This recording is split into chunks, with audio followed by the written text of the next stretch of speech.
Well, hello, everybody. Welcome to HeartBrief.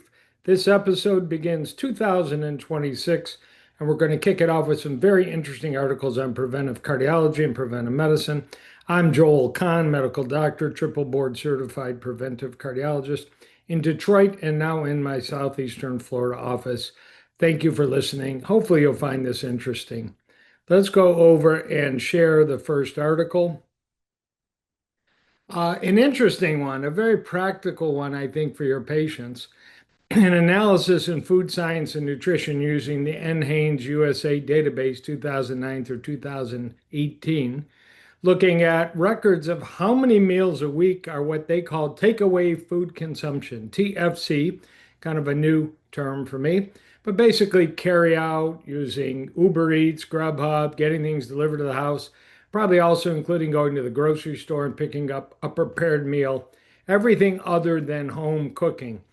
And they were able to analyze in typically a large database, in this case, 8,556 individuals who reported on the number of meals a week that were takeaway and indices of metabolic health and inflammation, visceral adiposity, something they called DII, the Dietary Inflammatory Index, an analysis. And what they found was that if you had 0 to 1 per week takeaway food consumption or greater than 6 per week, which in my discussion with patients is very common, takeaway food consumption, there was higher calorie intake, higher inflammatory markers, lower HDL markers, higher triglyceride levels in those with the highest amount of takeaway food consumption.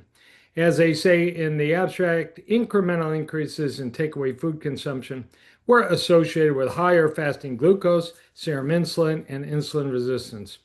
There was no specific outcome for all-cause mortality in this analysis. They concluded frequent takeaway food consumption is linked to a more pro-inflammatory diet and adverse cardiovascular risk factors. So the call to action ought to be to bring back home cooking, something that's so simple. I've written 6 books. 3 of them have more than 200 recipes in total. A lot of my patients enjoy making these simple home cooked meals. Just as an example, there's so many resources out there. And I encourage you to bring up with your patients how many meals a week are they eating of takeaway foods and how many are home cooked. It appears to have a pretty profound influence. Of course, I actually am a former restaurant owner, 3 different restaurants. I can speak to the challenge in creating healthy meals, lower in salt, lower in added fats, particularly saturated fats, the nature of what cooks like to do, even though we had no fryers in my restaurants. All right, I'm no longer in the restaurant business, and I'm a happier person for that. Second article, it's a basic science article. It's provocative. Cell Reports, a very, very prestigious journal, just December 2025. Pharmacologic reversal of advanced Alzheimer's disease in mice and the identification of potential therapeutic nodes in the human brain. And as you can see in the central diagram, they had a mouse model with actually advanced Alzheimer's disease. They identified that there was impaired NAD plus metabolism and homeostasis in these demented mice. And they came up with a pharmacologic agent, not available, that they actually showed could recover some degree of cognitive function in these mice through increasing and restoring NAD plus homeostasis to normal. And they were able to identify what aspects of the pathway, like AMP kinase and others, were involved. So as you can see in the highlights, the severity of Alzheimer's disease correlates with altered NAD plus homeostasis. Preserving brain NAD plus homeostasis prevents Alzheimer's disease in mice. Restoring brain NAD plus homeostasis reverses advanced Alzheimer's disease in mice.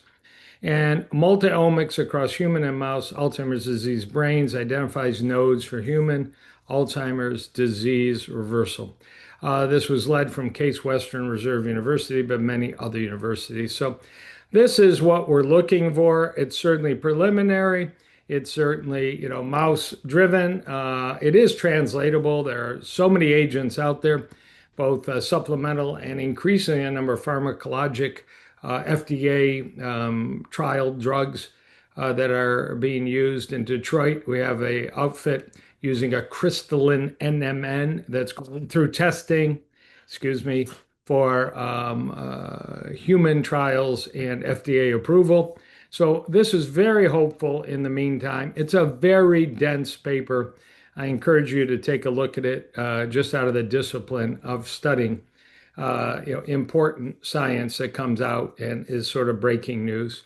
And the last one goes to headlines everywhere in the last week, a week that brought many, many worldwide headlines of political importance. But one of those was the health of the President of the United States and his statement that he takes 325 milligram of aspirin a day.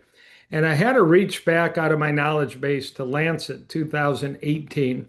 And the paper, you can see effects of aspirin on the risk of vascular events and cancer according to body weight and dose. And this was a massive study, 117,000 participants out of 10 trials, looking at the question in people with established cardiovascular disease, was an 81 milligram aspirin enough, specifically less than 100 milligrams? Or would a 300 to 325 milligram or even greater than 500 milligram a day dosing of aspirin be more effective? These actually did come out of primary prevention of cardiovascular event studies. And the interesting finding was that the 81 milligram aspirin dose was not effective in prevention of primary events in those weighing more than 70 kilograms. And many of you have noticed that the president weighs more than 70 kilograms. In fact, it was the 325 milligram dose that was effective in preventing vascular events in patients that weighed more than 70 kilograms. The interpretation, low doses of aspirin were only effective in preventing vascular events in patients weighing less than 70 kilograms and had no benefit in the 80% of men and nearly 50% of women weighing 70 kilograms or more. By contrast, higher doses of aspirin were only effective in patients weighing 70 kilograms or more. Given that aspirin's effect on other outcomes, including cancer, also showed interactions with body size, a one-dose-fits-all approach to aspirin is unlikely to be optimal.